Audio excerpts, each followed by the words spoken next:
Bapak Ibu kelas dewasa yang dikasihi Tuhan Yesus. Harapan saya Bapak Ibu semuanya selalu dalam penyertaan Tuhan, selalu dalam pemeliharaan Tuhan kita. Bapak Ibu, triwulan 1 yang lalu kita sudah belajar murid Kristus menyangkal dirinya. Menyangkal diri artinya mengingkari diri untuk taat mutlak kepada Yesus. Triwulan 2, murid Kristus memikul salibnya. Memikul salibnya artinya rela untuk menderita. Saya ingin membacakan dari Matius 16 ayat 24. Lalu Yesus berkata kepada murid-muridnya, "Setiap orang yang mau mengikut aku, ia harus menyangkal dirinya, memikul salibnya, dan mengikut aku." Hari ini pelajaran 5. Judulnya yaitu Tetap Setia Menjadi Saksi Kristus. Tetap setia menjadi saksi Kristus. Ayatnya diambil dari Wahyu 2 ayat 8 sampai 11. Sebelum kita belajar, mari kita tunduk kepala, kita satukan hati di dalam doa. Tuhan Yesus yang Maha Baik, terima kasih untuk pimpinan Tuhan di dalam hidup kami masing-masing. Terima kasih untuk penyertaan pemeliharaan Tuhan. Terima kasih untuk setiap hal yang Tuhan izinkan terjadi dalam hidup kami. Kami percaya Tuhan senantiasa menyertai. Bapa, sebentar kami akan belajar sebagian kecil daripada firman-Mu. Kiranya Tuhan menolong kami mengerti kebenaran Tuhan dan kami boleh menjadi pelaku-pelaku firman. Kami serahkan waktu ini sepenuhnya ke dalam tangan pimpinan-Mu. Dalam nama Tuhan Yesus kami berdoa. Amin. Tetap setia menjadi saksi Kristus. Setia dalam Kamus Bahasa Indonesia punya 2 arti. Yang pertama, berpegang teguh. Berpegang teguh pada janji, berpegang teguh pada pendirian, patuh dan taat. Contohnya, bagaimanapun berat tugas yang harus dijalankan, tetapi ia tetap setia melakukannya. Arti yang kedua dari setia yaitu tetap dan teguh hati. Misalnya dalam persahabatan atau pernikahan. Contohnya, sekian lama suaminya pergi merantau. Istrinya tetap setia, teguh hatinya menanti sang suami. Itu arti kata setia. Setia akan terlihat jelas kalau ada tantangan.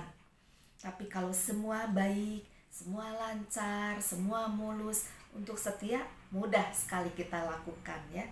Kesetiaan menjadi saksi Kristus akan bersinar saat ada ujian ya. Kesetiaan untuk menjadi saksi Kristus itu akan bersinar saat ada ujian dan tetap setia. Jadi bersinar karena kesetiaannya. Sekarang kita akan belajar dari jemaat Smyrna yang setia menjadi saksi Kristus. Mari kita membaca Alkitab, kita membuka dari Wahyu 2 ayat 8. Judul perikopnya adalah kepada jemaat di Smyrna. Dan tuliskanlah kepada malaikat jemaat di Smyrna. Inilah firman dari yang awal dan yang akhir, yang telah mati dan hidup kembali. Kitab Wahyu ditulis oleh Rasul Yohanes. Kitab ini berisi penglihatan, lambang-lambang, tanda-tanda, bilangan, dan hal-hal yang berkaitan dengan pengajaran Tuhan. Pada umumnya menyampaikan peristiwa-peristiwa yang akan datang.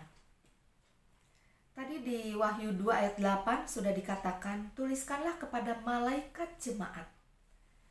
Apa yang dimaksud dengan malaikat jemaat?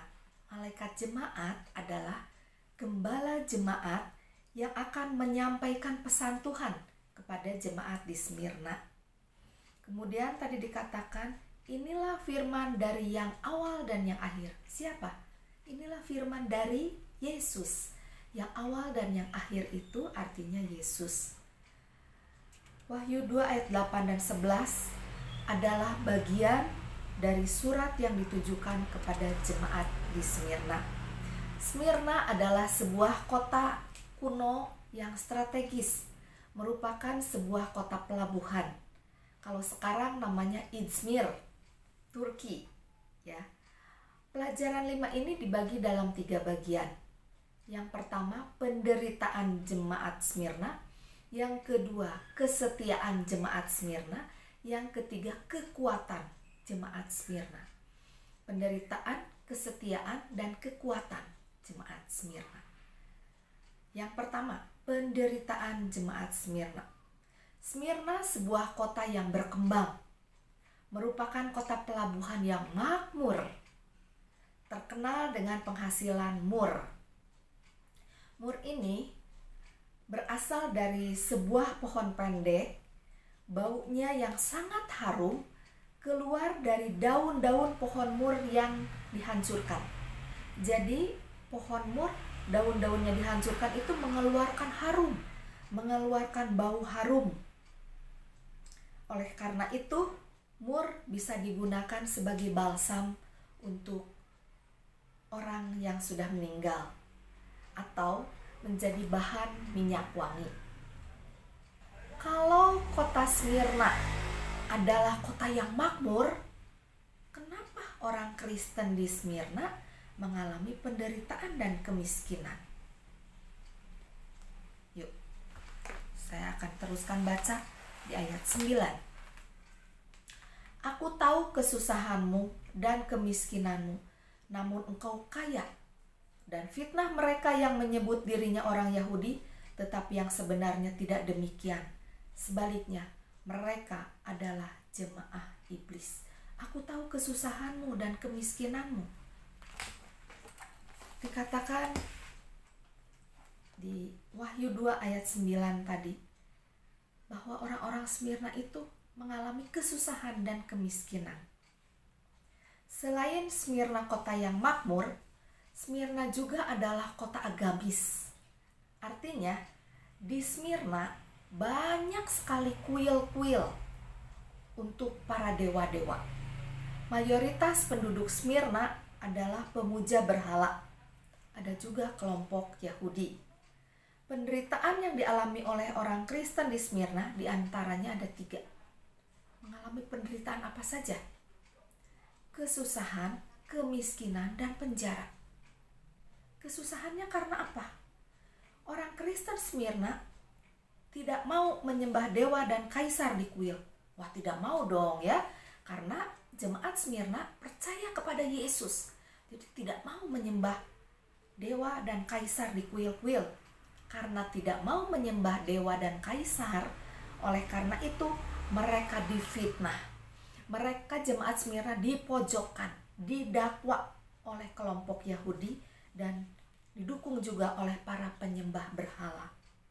Salah satu fitnahannya, katanya Kristen itu ateis karena tidak mau mengakui ilah penyembah berhala, tidak mau mengakui dewanya mereka.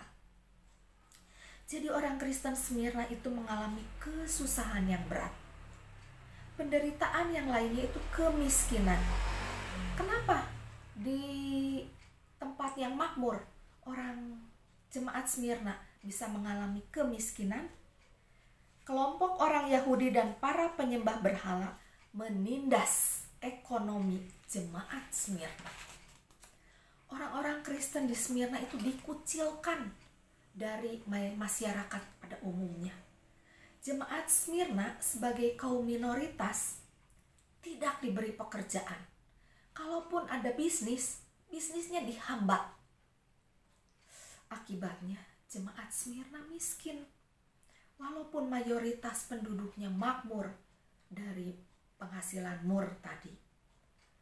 Penderitaan lainnya adalah penjara. Tadi kesusahan, kemiskinan, sekarang penjara.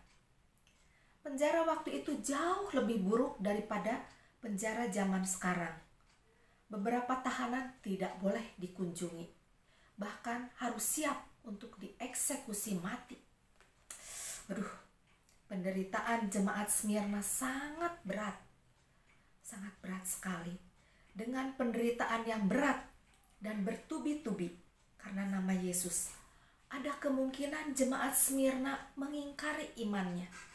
Tapi puji Tuhan, jemaat Smyrna tetap percaya, setia kepada Yesus. Bagaimana dengan kita? Ketika kita mengalami penderitaan, kesusahan karena Yesus, apakah kita tetap setia kepada Yesus? Bapak Ibu nanti bisa sharing di grup kelas masing-masing ya. Nah, itu tadi mengenai penderitaan jemaat Smyrna. Yang kedua adalah kesetiaan jemaat Smyrna.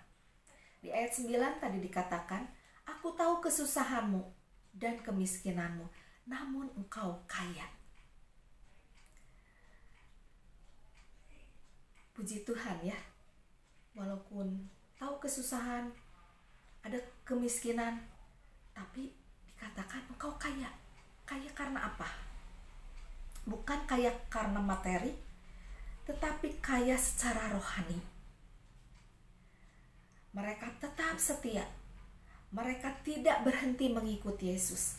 Mereka tidak berhenti belajar firman. Mereka tidak berhenti menjadi saksi Kristus. Bapak Ibu, di ayat 8 tadi dituliskan, inilah firman dari Yesus. Berarti jemaat Smyrna walaupun kesusahan, walaupun mengalami kemiskinan, tapi masih di dalam Yesus, masih menerima firman dari Yesus, tetap di dalam Tuhan walaupun mengalami penderitaan. Jemaat Smyrna adalah orang Kristen yang setia. Siapa yang dimaksud dengan jemaah iblis? Tadi dikatakan, aku tahu kesusahanmu dan kemiskinanmu, namun engkau kaya. Dan fitnah mereka yang menyebut dirinya orang Yahudi, tetapi sebenarnya tidak demikian. Sebaliknya, mereka adalah jemaah iblis. Siapa yang dimaksud jemaah iblis? Jemaah iblis adalah kelompok orang Yahudi yang perbuatannya itu tadi, mendakwa, memfitnah, menekan, membuat susah jemaat Smyrna. Perbuatannya memojokkan, seperti mereka jahat seperti iblis. Nah, yang pertama tadi penderitaan jemaat Smyrna, yang kedua kesetiaan. Puji Tuhan, mereka tetap setia. Yang ketiga, kekuatan jemaat Smyrna. Saya akan bacakan Wahyu tadi ya, teruskan ayat 10. Wahyu 2 ayat 10. Jangan takut terhadap apa yang harus engkau derita. Sesungguhnya iblis akan melemparkan beberapa orang dari antaramu ke dalam penjara supaya kamu dicobai, dan kamu akan beroleh kesusahan selama 10 hari.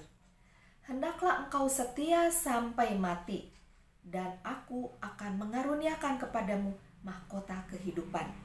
11-nya, siapa bertelinga hendaklah ia mendengarkan apa yang dikatakan Roh kepada jemaat-jemaat.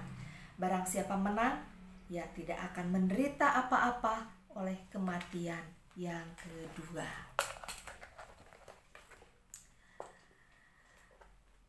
Kekuatan jemaat Smyrna. Dari pengalaman jemaat Smyrna, ada kekuatan untuk bertahan dan untuk tetap setia. Apa kekuatannya? Di antaranya ada 5 hal yang mereka alami. Ada 5 hal yang dialami oleh jemaat Smyrna. Yang pertama, ada pembelaan dari Kristus. Yesus adalah yang awal dan yang akhir, menunjukkan bahwa Yesus adalah yang berkuasa atas segala sesuatu, termasuk berkuasa atas ketidakadilan. Atas ketidakadilan yang dialami oleh jemaat Smyrna. Yesus yang sudah mati dan hidup lagi menunjukkan kuasa Yesus yang pernah menderita, mati, tetapi menang atas kematian. Artinya, Yesus pasti sanggup mendampingi, Yesus pasti sanggup menolong orang jemaat Smyrna yang menderita, karena Yesus pernah mengalami penderitaan. Ya.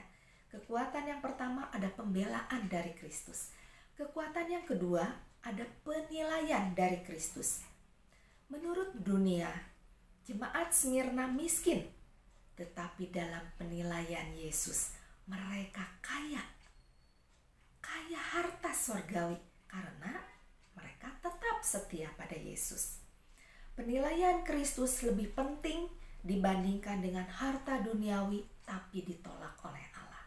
Yang satu tadi pembelaan dari Kristus, kekuatannya. Kekuatan kedua penilaian dari Kristus. Kekuatan yang ketiga penghiburan dari Kristus. Di ayat 10 dikatakan, jangan takut, kamu akan beroleh kesusahan selama 10 hari.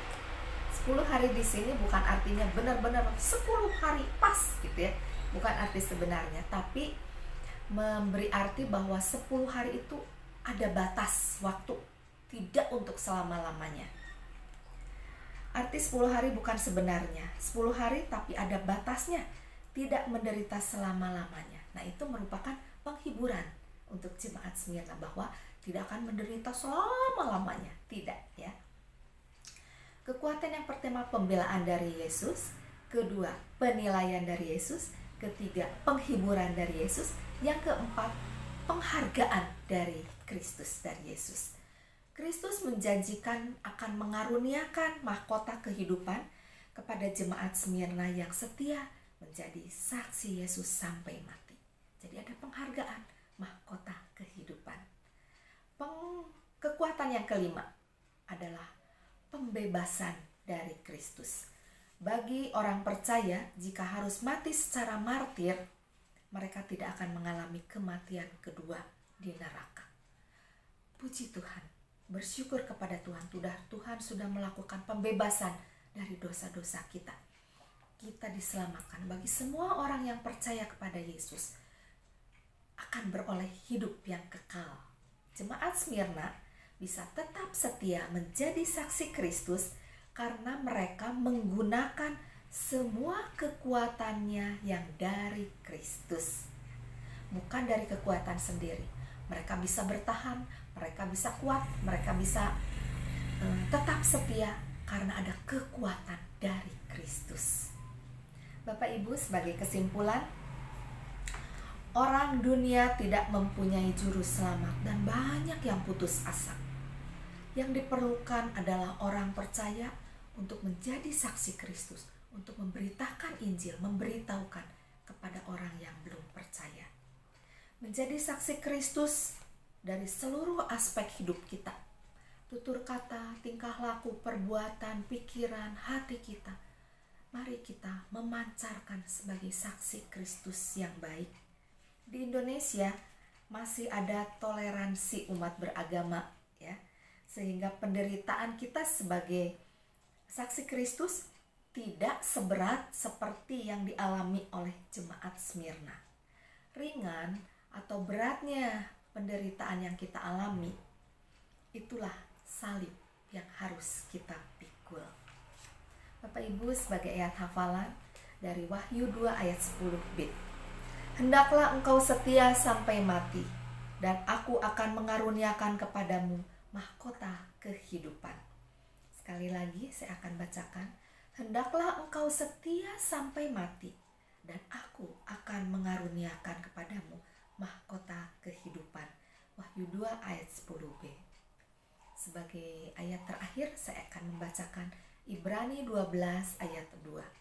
Marilah kita melakukannya dengan mata yang tertuju kepada Yesus, yang memimpin kita dalam iman dan yang membawa iman kita itu kepada kesempurnaan, yang dengan mengabaikan kehinaan, tekun memikul salib, ganti sukacita yang disediakan bagi Dia yang sekarang duduk di sebelah tahta Allah.